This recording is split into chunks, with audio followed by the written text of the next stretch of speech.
Good morning, good afternoon and good evening my dear students. जिस भी समय आप इस वीडियो को देख रहे हैं, आप जानते हैं सीबीएसई 9th क्लास इकोनॉमिक्स का first chapter that is the story of village Palampur. इसमें ये उसका 5th कंटिन्यूस पार्ट है। अभी तक आपने देखा प्यारे बच्चों की हमने इंट्रोड्यूस किया पालमपुर विलेज को कि वो कैसा विलेज है और उसकी लोकेशन क्या है, कितनी डेवलपमेंट्स हैं उसके अंदर, स्कूल्स और उसके अंदर हेल्थ के रिगार्डिंग क्या क्या चीजें हैं।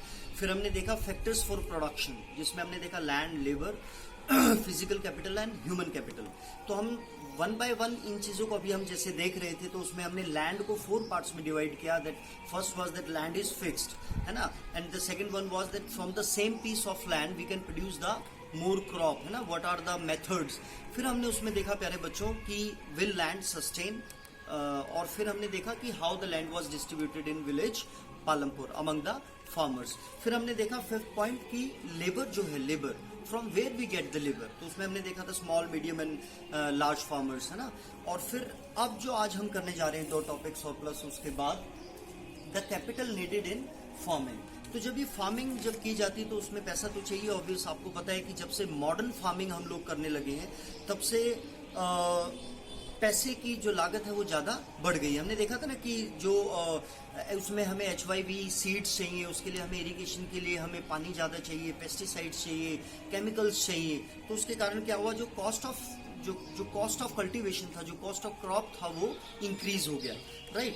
तो इसमें अब जो स्मॉल फार्मर्स हैं, यानी कि जो छोटे फार्मर हैं, उनको पैसा कहां से मिल रहा है। तो हमने देखा था कि गोविंद के बारे में, है ना, स्मॉल फार्मर्स यानी 2 हेक्टेयर से जिसकी जमीन कम है, तो वो फार्मर्स अगर उनकी 2 हेक्टेयर से कम है जमीन, तो उनकी जो भी प्रोडक्शन होगी ऑब्वियस बात है कि उनका घर का ही काम चलेगा उसमें, है ना। उनके पास इतना ज्यादा मतलब क्योंकि उनकी लैंड जो है वो फिक्स्ड है, तो उसमें और वो कम है, तो इस वजह से जो उनकी प्रोडक्शन होगी क्रॉप की वो काफी कम होगी, राइट। तो इसमें एक स्टोरी आपको दी हुई है स्मॉल फार्मर्स में। जैसे सविता नाम की एक महिला है, वो क्या है कि वो कोशिश करती है कि सी इज अ स्मॉल फार्मर, और जैसे मैं स्मॉल फार्मर बोल रहा हूँ तो आपको ये माइंड में क्लिक कर जाना चाहिए कि हम 2 हेक्टेयर से कम वाले फार्मर की बात कर रहे हैं। तो इसके पास 1 हेक्टेयर जमीन है सविता जो है, और ये चाहती है कि अपने आप ही इस बार खेती करे। तो इसने पूरा एस्टिमेट लगाया कि इसके लिए वर्किंग कैपिटल कितनी चाहिए, वर्किंग आई यू नो कि जो हमें लगातार चाहिए। तो इसने पूरा एस्टिमेट लगाया कि उसको अपना लैंड जो है 1 हेक्टेयर का उसको ठीक कराना है, पानी भी उनको मतलब उसकी भी व्यवस्था, पानी भी नहीं है उनके उसमें, उसको केमिकल चाहिए, उसको पेस्टिसाइड चाहिए, उसको फर्टिलाइजर चाहिए। तो इस सबका कॉस्ट जब उसने मिलाया तो इट बिकम्स 3000, है ना। कितना बना सविता का जो कॉस्ट था अपने ही 1 हेक्टेयर जमीन पे लगाने के लिए 3000। अब उसको पता है उसके पास she don't have the money, तो वो किसके पास मतलब जाती है, तो उसी विलेज में एक तेजपाल है जो एक लार्ज फार्मर है, वो लोगों को पैसे भी देता है, he is a money lender. तो वो जब उसके पास गई तो उसको ये कहा गया कि भाई आपको मिल जाएगा जो आपको 3000 रुपीज है वो मिल जाएंगे। लेकिन उस केस में तेजपाल ने क्या किया कि उसकी 24% फॉर 4 मंथ, यानी 100 रुपीज पे 24 रुपीज उसको लगेंगे हर महीने। तो सविता और तेजपाल ने, जैसे आपने देखा, तो इंटरेस्ट रेट जो है वो बहुत ज्यादा हाई कर दिया तेजपाल ने, राइट। ये मैं अभी आपको थोड़ा सा बताने की कोशिश करूंगा, ऐसा क्यों, क्योंकि 10th में भी आपका एक कॉन्सेप्ट है।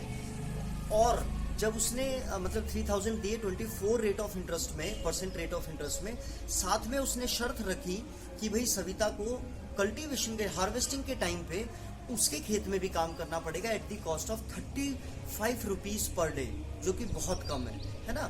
तो मतलब उसको अब हार्वेस्टिंग टाइम जो होता है उसमें वो अपने खेत की मतलब खेती करेगी या वो तेजपाल के खेत में, लेकिन उसने प्रॉमिस किया है तभी उसको लोन मिला है, जो भी उसको 3000 मिले हैं तेजपाल से। और इसके साथ में आपको ये भी ध्यान रखना है, वो जो सविता है उसके 3 बच्चे हैं, है ना, तो उसको कितना काम करना पड़ेगा, घर पे भी संभालना पड़ेगा उसको, उसके खेत में भी करना है हार्वेस्टिंग टाइम में। But then also she feels कि अगर बैंक से लोन मिलना, जो फार्मर्स हैं, जो स्मॉल फार्मर्स हैं स्पेशली, इनको बहुत मुश्किल है। तो जो बैंक से लोन मिलता है प्यारे बच्चों, और लेकिन उसमें रेट ऑफ इंटरेस्ट काफी कम होता है। तो इसमें आपको क्या ध्यान रखना है कि मैं आपको क्या बताना चाहता हूं इसी चीज में, कि जो सविता ने तेजपाल से यानी मनी लेंडर से, अपने रिलेटिव से या किसी ऐसी जगह से जो बैंक से नहीं है, वो होता है इनफॉर्मल लोन। उसमें क्या है कि उसमें रेट ऑफ इंटरेस्ट बहुत ज्यादा होता है, उसकी कंडीशंस काफी मतलब जटिल होती हैं।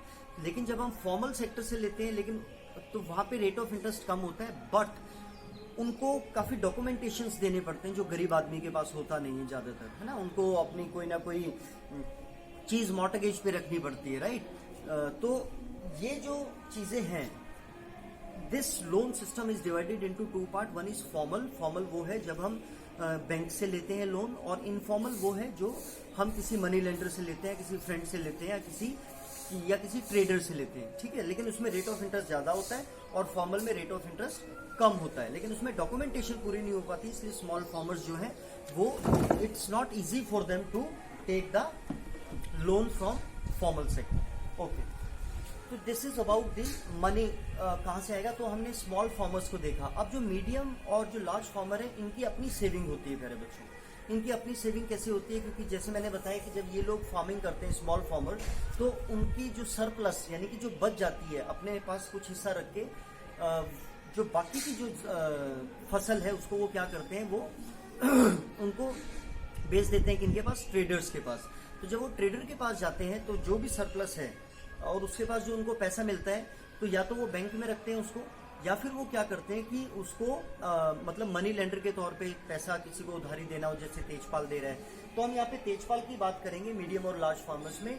इसको इस बार 350 क्विंटल एक्स्ट्रा मतलब उसकी जो रिटेन करने के बाद अपनी क्रॉप एक्स्ट्रा उसकी जो प्रोडक्शन हुई थी, दैट इज 350 क्विंटल्स।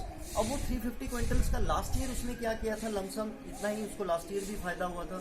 तो उसने लास्ट ईयर क्या किया, अपना सारा पैसा जो भी था, जो उसकी सरप्लस बेचने के बाद मार्केट में उसको पैसा मिला, उसने वो सारा बैंक में डिपॉजिट कर दिया था, और उस पैसे को या तो मनी लेंडर के तौर पे इस्तेमाल कर रहा था, या फिर उसकी जो वर्किंग कैपिटल है ना, क्योंकि वो भी बड़ा जमींदार है, उसको भी कभी कुछ चाहिए कभी कुछ चाहिए, तो उसको जो उसने मतलब अपने यहाँ पे पीसेंट्स रखे हुए या जो लेबर रखा हुआ है उनकी भी उसको उसकी सैलरी देनी पड़ती है, तो वो वर्किंग कैपिटल है ना। तो आपको ये रिमेंबर रहना चाहिए वर्किंग और फिक्स्ड क्या है। तो तेजपाल ने पिछली बार तो फिक्स कर दिया था बैंक में।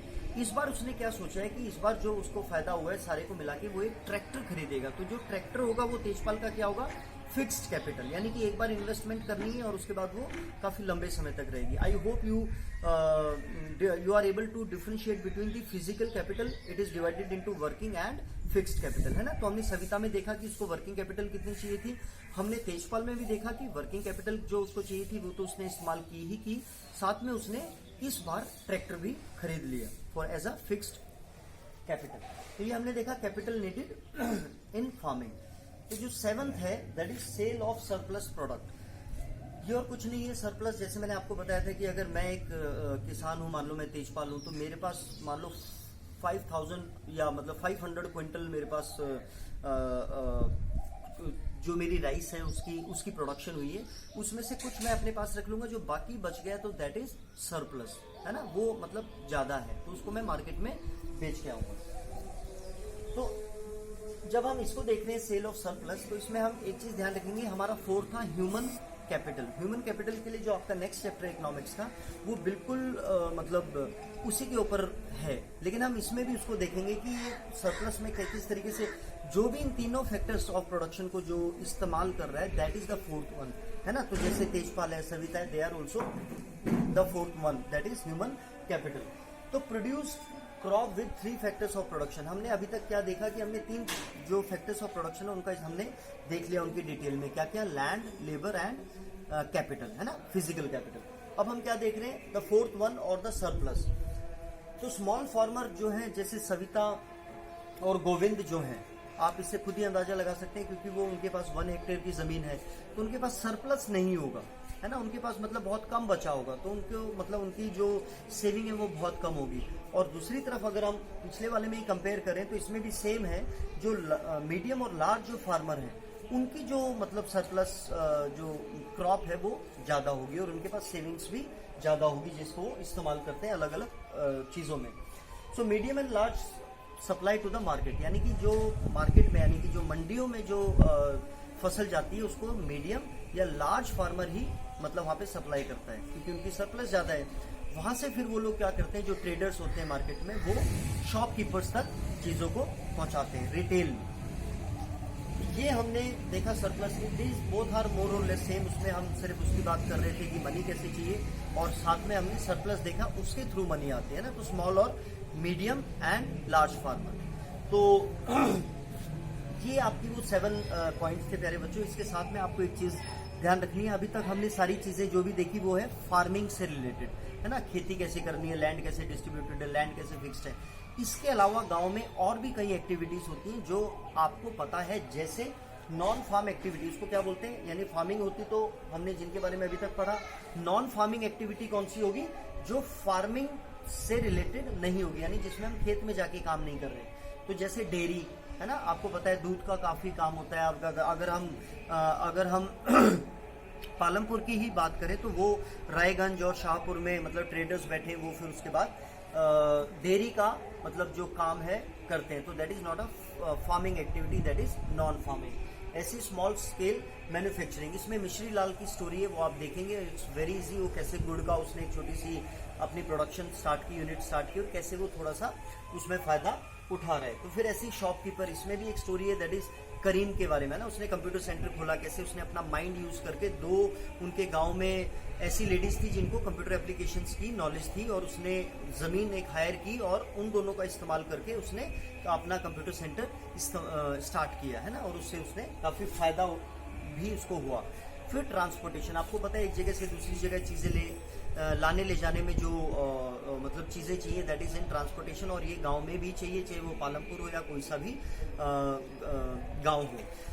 मैं ऐसा मानता हूँ प्यारे बच्चों, इकोनॉमिक्स, क्योंकि आपको पता है इट्स वेरी सिंपल, और मुझे लगता है कि आपको कोई ऐसी डिस्टर्बेंस नहीं होगी इसमें आपको समझने में। आज मैं नेचर के उसमें इसलिए आया हूँ ताकि कुछ हम डिफरेंट कर सकें।